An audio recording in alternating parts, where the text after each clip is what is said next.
Hola, bienvenidos al Festival Off de Foto España 2020, una edición bastante singular por los tiempos que corren. No hace falta que hagamos ningún comentario más, todos sabemos realmente las circunstancias. Ciertamente es curioso porque realmente nuestra galería, Alarcón Criado, es la primera vez que participa en Foto España. Para nosotros es un honor y además hacerlo con un artista como Ira Lombardía, con la que tenemos mucha sintonía. Y bueno, pues realmente estamos muy felices de poder trabajar y poder representar el trabajo de Ira Lombardía y por supuesto presentarlo en esta edición de Foto España. Queríamos agradecer a Claude Boussac también realmente el hecho de habernos invitado a participar y de mostrarse pues, tan entusiasta con el hecho de que fuera Ira Lombardía el artista que proponíamos para esta edición. Ojalá que en futuras ediciones de Foto España pues podamos tener no solamente una charla o un festival off, sino que también alguna exposición que pueda estar incluida dentro del Festival de Foto España y que no solamente abarque la ciudad de Madrid, sino que se desarrolle por toda la península. Por nuestra parte estaríamos encantados de colaborar. Y bueno, y entramos en materia. Como os he dicho, soy Julio Criado, de la Galería de Alarcón Criado de Sevilla. Hoy hablamos con Ira Lombardía, asturiana que actualmente reside en el estado de Nueva York, en Syracuse. Hola, Ira. Hola, ¿qué tal? ¿Qué tal a todos? Aunque estemos aquí tú y yo solos, ¿no? Sabemos que esto se hace para más gente, o sea que tendremos algún espectador, algún invitado que nos esté escuchando, o sea que hola a todos y a todas. Quiero aprovechar también a saludar, como tú hacías, a Claude Boussac, a todo el festival, agradecerles esta oportunidad de compartir nuestra exposición y este trabajo en concreto, que creo que tiene un interés para lo fotográfico tal vez desde áreas diferentes, ya que también hay alguna pieza escultórica y algún otro tipo de trabajo vinculado al collage. Y vamos, estoy encantada aquí de poder hablarlo contigo y de poder ofrecer alguna idea sobre el proyecto, que va más allá de lo que podemos ver en la web, ¿no? Pues yo creo que sí, Ira, que sería interesante pues, que pudiéramos mantener una conversación, Ujú. mostrar un poco las entretelas, los entresijos, el trasfondo de algunas piezas, ¿no? Eh, Estupendo. si te parece bien, pues nos centramos, podríamos decir, en la exposición que se celebró en la galería, la última exposición que te dedicamos en el Ujú. 2019, que son prácticamente las imágenes que hay actualmente subidas en el Festival Oz. Eh, Creo que realmente había algo como muy interesante en ese proyecto, que por supuesto arrancaba de la residencia en Londres con Scan y con Avi Warburg, Ujú. el Avi Warburg Database. Pero Ujú. la imagen esencial que yo percibo de ese proyecto era como un montaje muy minimalista, prácticamente Ujú. no había apenas ningún elemento, pero Ujú. estaba todo súper concentrado, súper reunido, era como un café súper concentrado, Ujú. totalmente esencial, y dentro de cada pieza había como para ir tirando, ir sacando ideas y Ujú. conceptos. No sé si Sí, sí, sí, sin duda. Yo me acuerdo cuando estuvimos trabajando, ¿no? Esa parte cuando las piezas ya estaban finalizadas, ¿no? Y estuvimos un poco debatiendo sobre el montaje, sobre cómo abordar el diseño de la exposición, cómo exponer las piezas. Salvo alguna pieza de gran formato, que había como la pieza de Victoria, en general las piezas eran de pequeño formato. Mi idea de trabajar con el pequeño formato es porque creo que en muchas ocasiones los artistas abusamos de utilizar piezas de gran formato porque producen una cierta legitimidad, ¿no? Autoridad, ¿no? Cuando ves algo grande genera un impacto y es algo totalmente lícito, ¿no? Pero creo que no todas las piezas tienen que trabajar desde el tamaño, ¿no? Se puede hacer con algunas, pero no con todas. En ese sentido me apetecía mucho abordar pequeños formatos, es algo que he hecho con anterioridad porque creo, uno, por un lado, que genera otro tipo de intimidad con el espectador, ¿no? Esa idea de poder aproximarte a la pieza, de poder hacer otra lectura, de necesitar realmente acercarte para poder entablar un diálogo, me parece que es una forma de comunicación entre la pieza y el espectador muy interesante, ¿no? Y por otro lado, evidentemente, porque a la hora de trabajar con imágenes de índole digital, ¿no? Si yo estoy trabajando a través de imágenes que generalmente consumimos en un móvil o consumimos en un iPad, ¿por qué no utilizar este tipo de formatos? ¿No? ¿Por qué no utilizar formatos tan pequeños como esos al que estamos totalmente habituados a la hora de consumir imágenes y desde el mundo del arte siempre tendemos esa tendencia a recurrir pues más a una gran proyección, ¿no? O más que como digo, depende de la pieza, ¿no? Hay piezas que posiblemente necesiten ese tamaño, pero dentro del discurso concreto de la exposición que estábamos planteando, me parecía que era interesante trabajar con estos pequeños formatos y, como muy bien dices, Julio, las piezas tenían como mucho contenido, que ahora hablaremos, visual y sígnico. Entonces, en ese sentido, ese tamaño pequeño se contraponía un poco a la densidad de significados que encerraba las piezas, y la idea era un poco entrar en la galería, ¿no? Y que pareciese que estuviese casi vacío, ¿no? De hecho, las piezas grandes estaban escondidas, por decirlo de alguna manera, justo a la entrada, ¿no? Estaba más a la izquierda de la galería, donde hay esa doble altura, y luego en esa otra habitación que hay, ese espacio que hay al fondo. En ese sentido, pues sí, generar esa idea de qué hay aquí, ¿no? Parece que no hay nada, y que tengas que aproximarte a las piezas para empezar a descubrir esos significados. Sin duda ese sentido minimalista, ¿no? Esa especie de espacio vacío, ¿no? En el que hay también Ujú, como puntos de atención muy concretos, con una escala, con una proporción muy contenida.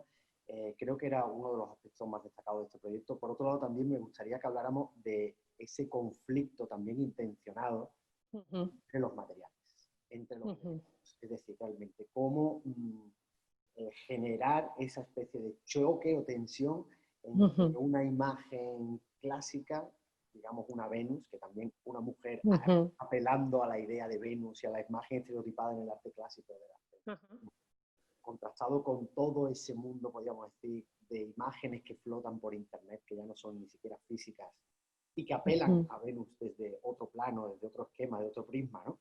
ujú, Ese contraste, por ejemplo, al mismo tiempo entre un elemento tan tecnológico como puede ser un teléfono y una mano ujú. tallada en mármol, eso realmente, el conflicto parecía que era como un mecanismo discursivo central y epicéntrico para este proyecto. Ujú. Quisiera Sin saber duda. cuál es ese punto de origen, ¿no? De dónde surge, podemos decir, esa búsqueda de Ujú. este conflicto, ¿no? O esa inspiración. En ese sentido, utilizar la dialéctica como elemento discursivo, yo creo que es algo que conceptualmente se ha utilizado en muchas disciplinas, ¿no? No solo en el artístico.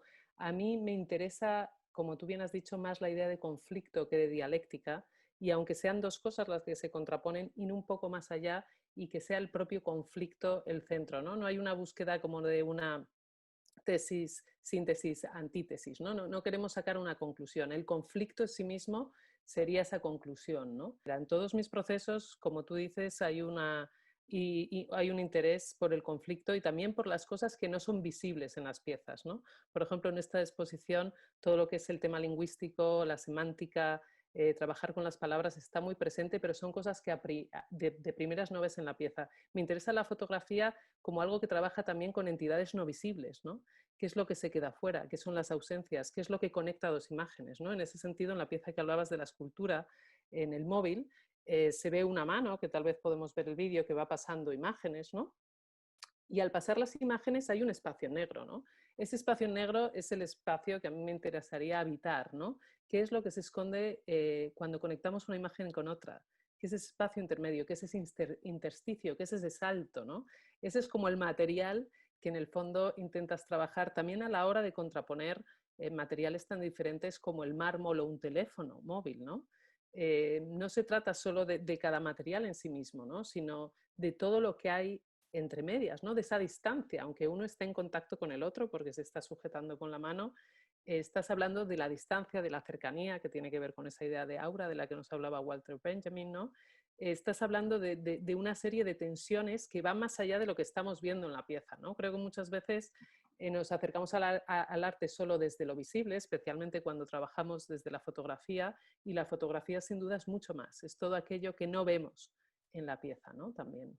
Cuando tuve oportunidad de trabajar en Abbey Barbour, gracias a Scan Project, la verdad es que fue muy interesante trabajar con el propio material iconográfico, con el archivo, con la documentación de imágenes, y entender cómo estas se catalogan, se indexan y cómo podemos trabajar con lo que es la iconografía, ¿no? Y con esa idea que a veces resulta como muy escurridiza de si la imagen y el lenguaje visual es un código o no, ¿no? Roland Barthes dijo que la imagen es o el lenguaje visual produce un mensaje sin código, pero ahora estamos viviendo en la paradoja de que las imágenes digitales también son imágenes codificadas, tienen un código detrás, aunque sea numérico, ¿no? Aunque sea un código para los ordenadores, ¿no? desde el punto de vista del artista o de lo humano, cuando no trabajas con ese tipo de codificación digital, también es muy atractivo tratar de trabajar con lo que es el código simbólico, ¿no? O el código iconográfico de esas imágenes. Y es una de las cosas que he intentado abordar en este proyecto a través de la semántica, pero también a través de la propia iconografía, a través de los gestos, que es algo que me interesa muchísimo, ¿no? Las manos están muy presentes en todo el trabajo, como hemos podido ver en diferentes piezas. La gestualidad, ¿no? Es un lenguaje en sí mismo. Entonces hay como muchas capas a la hora de leer este proyecto y las diferentes piezas. Incluso los materiales, ¿no? El valor simbólico de los materiales, ¿no? Me remito a una pequeña frase, a una pequeña cita que hay en la nota de prensa de esa exposición. La eternidad del mármol choca con la inmediatez de la imagen digital. Es súper curioso, realmente, me parece muy interesante y muy logrado el hecho de cómo se concatenan tres elementos simultáneamente en una misma pieza. Hablo de la escultura, de Swipe Tap Pinch, la pieza central de la exposición, pero que resume y condensa los elementos principales de este proyecto. Interesantísimo cómo se encabalgan tres elementos, ¿no? Algo que podía proceder, podríamos decir, casi de una exploración arqueológica, un mármol perfectamente tallado, la mano del artista, no otra, no ninguna, que sostiene un teléfono móvil, un iPad dorado, un iPhone dorado, perdón, y que a su vez ese iPhone dorado está lanzando una serie de imágenes en las cuales podemos ver cómo una mano otra vez de mármol va pasando una serie de imágenes relacionadas. Ahí se van como encabalgando, sucediendo ahí como varios elementos que conducen hacia una cierta desmaterialización artística del hecho, ¿no? Y de la realidad visual, ¿no? De la mármol, que es el emblema de la estatuaria clásica, del arte clásico por antonomasia, a esas imágenes que tú vas pescando por internet, que no tienen autoría, que nadie sabe ni siquiera si tienen un aspecto físico realmente. Voy a contaros un poco de cómo surgió ese proyecto y algunas de las vicisitudes a la hora de llevarlo a cabo. Bueno, Julio, la verdad, he estado aquí tomando notas mientras hablabas para seguir comentando contigo, y es que has tocado varias cosas clave, ¿no? en torno a esta pieza.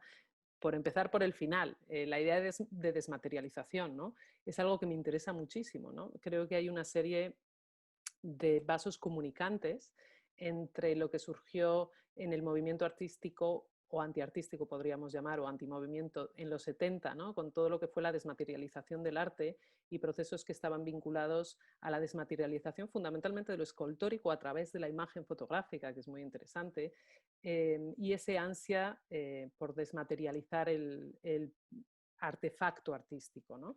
Entonces, entre ese momento histórico y lo que estamos viviendo actualmente, que es la imagen digital, ¿no? Que está desmaterializada de por sí, hay una serie de vasos comunicantes súper interesantes, ¿no? En este proyecto ya se empieza a ver que mi trabajo gira en torno a esa tensión, y es algo que me interesa muchísimo y es algo que sigo abordando en proyectos futuros y que tendremos la oportunidad de ver, no sabemos cuándo ahora, debido a esta situación global que estamos viviendo de pandemia, pero que bueno, es un poco la línea que sigo trabajando, ¿no? Sobre ese tipo de contraste. Eso en lo relativo a la desmaterialización, volviendo un poco que sea como uno de los marcos conceptuales sobre los que yo trabajo en general, ¿no?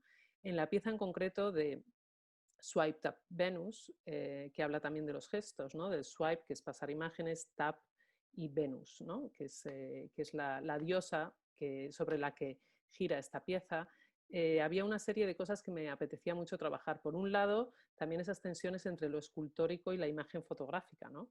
También muy presentes en otros de mis trabajos y también en el proceso en sí mismo a la hora de abordar diferentes piezas. En ese sentido, me ha parecido muy oportuno cuando has hablado de esa manzana dorada, ¿no? Porque yo trabajo mucho con símbolos y en la pieza una de las ideas claras que tenía es que, como sabes, en muchas ocasiones en el arte clásico, Venus es representada con la manzana dorada de la discordia en la mano, ¿no?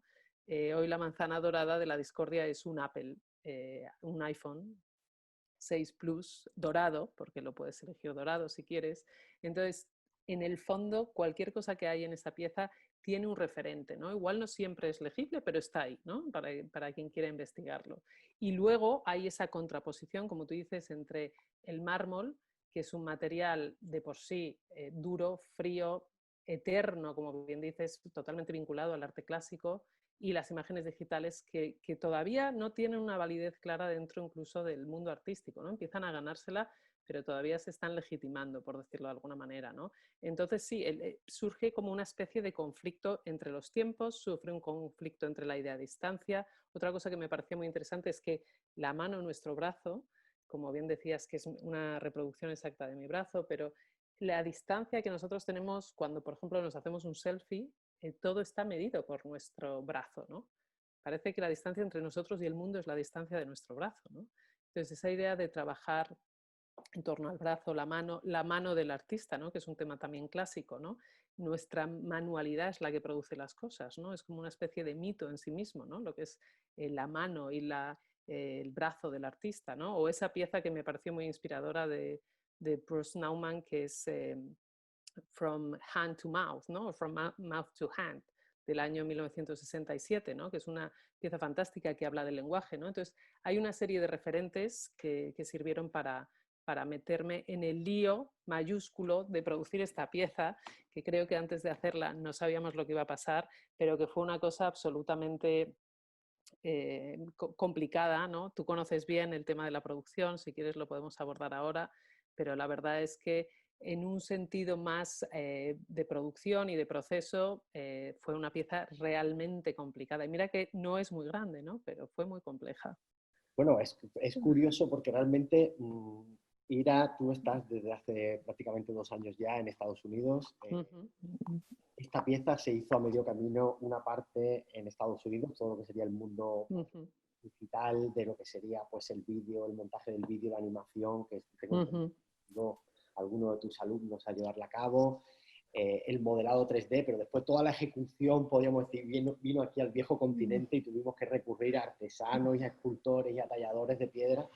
Entonces realmente como súper contraste esos dos mundos, ¿no? El mundo así como de la pantalla, que está hegemónico, por ejemplo, actualmente en Estados Unidos, y por otro lado el mundo de la artesanía y de lo manual, que todavía por aquí, por Europa, podemos encontrar algunos talleres que todavía trabajan como los antiguos escultores trabajaban el mármol en la Grecia de Pericles, por ejemplo, por el método de sacado de puntos.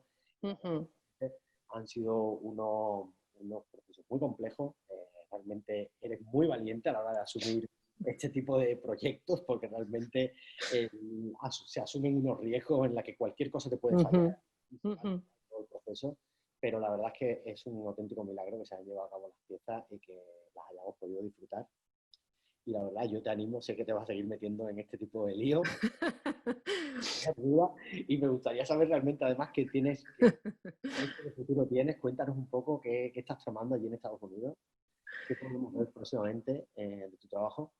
Lo bueno de todo esto es que vosotros me dais cuerda y también os va la marcha hablando mal y pronto, porque yo no sé, o sea, es maravilloso trabajar con vosotros y la libertad que como artista uno siente a nivel creativo, ¿no? Y cómo vosotros entendéis lo que son los procesos artísticos y la asunción de riesgos, y sabes que lo digo desde el corazón, ¿no?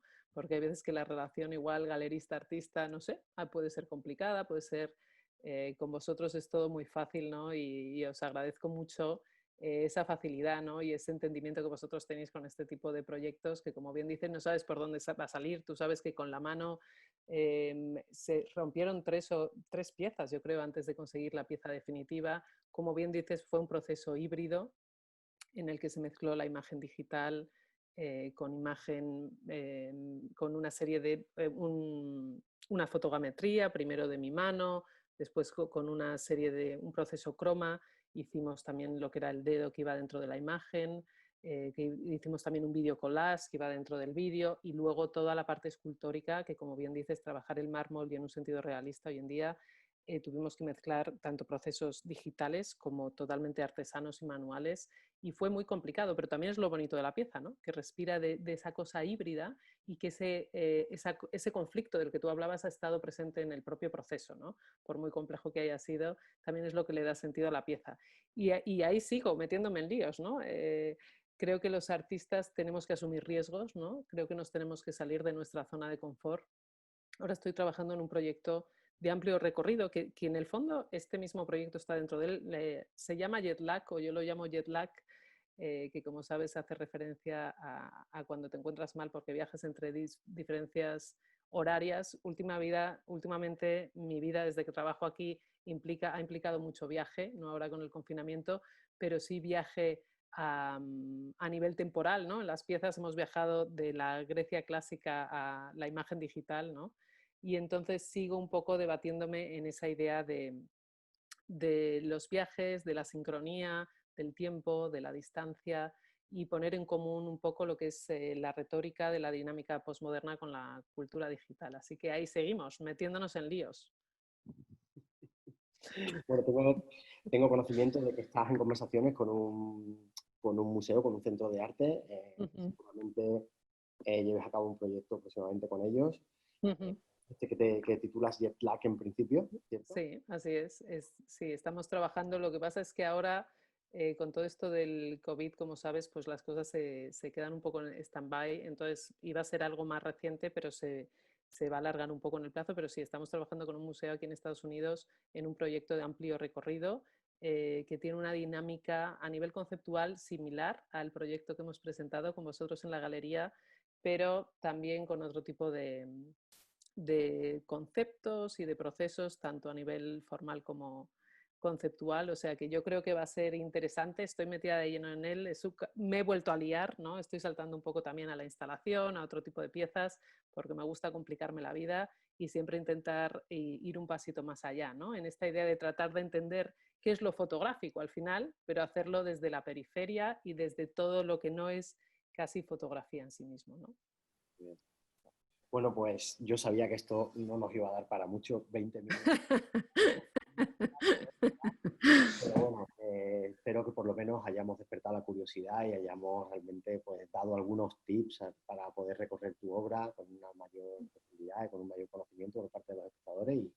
Y aquí estamos a disposición del público, de los amantes del arte. Por supuesto. Poder pues yo que sé, colaborar, iniciar conversaciones, charlar y compartir las emociones y las experiencias. Eso es lo que nos alimenta. Sin duda, también eso es muy bonito, ¿no? Que ahora trabajamos desde lo doméstico, cada uno desde nuestra casa, nos conectamos, ¿no? Y igual es un formato que nos acerca, ¿no? Desde lo digital, de un modo u otro, toda esta situación nos distancia, pero también nos acerca. Pues muchas gracias. Pues muchas gracias además a ti, Ira, a la fábrica, por supuesto, por esta plataforma. Muchas gracias por la difusión y un saludo a todos. Hasta luego. Gracias.